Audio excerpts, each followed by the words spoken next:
2023 সালে আওয়ামী লীগের সময় বাংলাদেশে ইলন মাস্ক স্টারলিংক নিয়ে আসতে চেয়েছিলেন। এমনকি সে সময়ে স্টারলিংকের প্রতিনিধিরা বাংলাদেশে এসে এই সার্ভিসের বিভিন্ন পরীক্ষা নিরীক্ষাও করে দেখিয়েছিল সরকারকে। কিন্তু শেখ হাসিনার শর্ত ছিল এই নেটওয়ার্কের সুইচ তাদের হাতে দিতে হবে, মানে যে কোনো সময় যেন ইচ্ছে মতো বন্ধ করতে পারে আর কি, রাখতে হবে আড়ি পাতার সুযোগও। কিন্তু সে সময় মাস্ক হাসিনার সেই শর্তে রাজি হয়নি। মানুষ টাকা দিবে, ইন্টারনেট কিনবে, আর অন অফের সুইচ কেন সরকারের কাছে থাকবে? ফিরে যায় ইলন মাস্ক।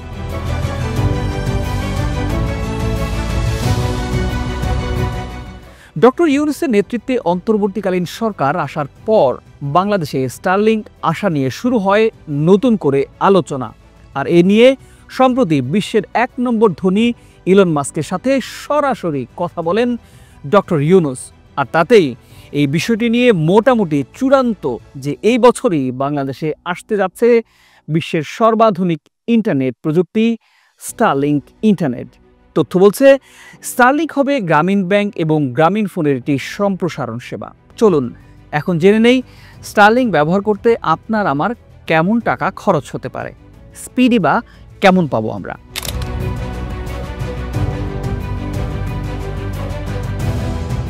স্টারলিংকের ওয়েবসাইটে দেখা গেছে বেশিরভাগ জায়গায় এর পরিষেবা নিতে মাসে প্রায় $120 খরচ হয়। যদিও প্রথমবার এর হার্ডওয়্যার সহ এককালীন খরচ হবে $599 মতো।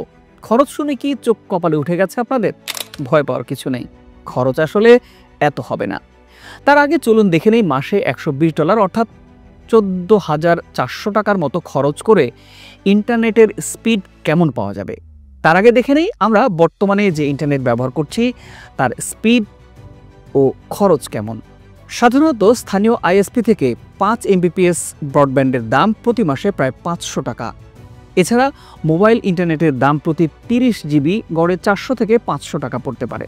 তথ্য বলছে বিশ্বব্যাপী স্টারলিংক থেকে গড়ে 150 থেকে 300 Mbps পর্যন্ত ইন্টারনেট স্পিড পাওয়া যায়।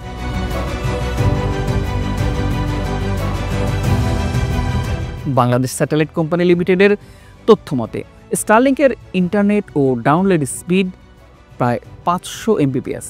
আমরা ধরে নিলাম মাসে $120 অর্থাৎ $120 টাকা প্রতি ডলার ধরে 14,400 টাকা প্রতি মাসে খরচ করে 200 Mbps স্পিডের ইন্টারনেট পেলাম, অর্থাৎ প্রতি 5 Mbps মাত্র 360 টাকা, যেখানে ব্রডব্যান্ড লাইনে আমরা দিয়ে থাকি $500 টাকা।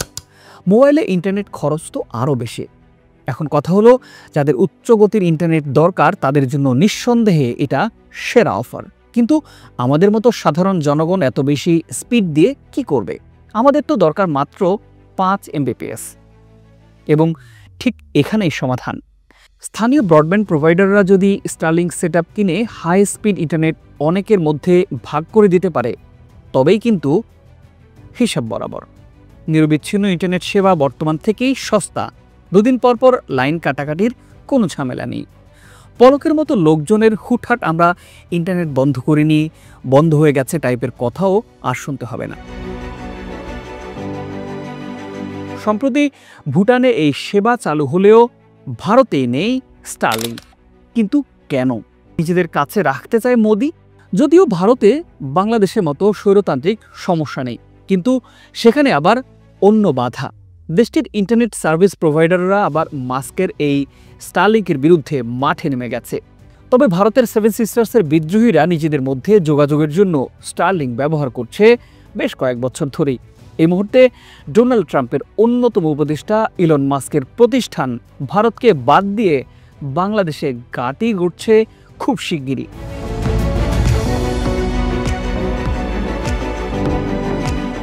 দর্শক, এর পেছনে যে বাণিজ্যিক কারণ ছাড়াও কূটনৈতিক কারণ আছে তা বুঝতে অন্তত রকেট সায়েন্স জানার দরকার পড়ে না।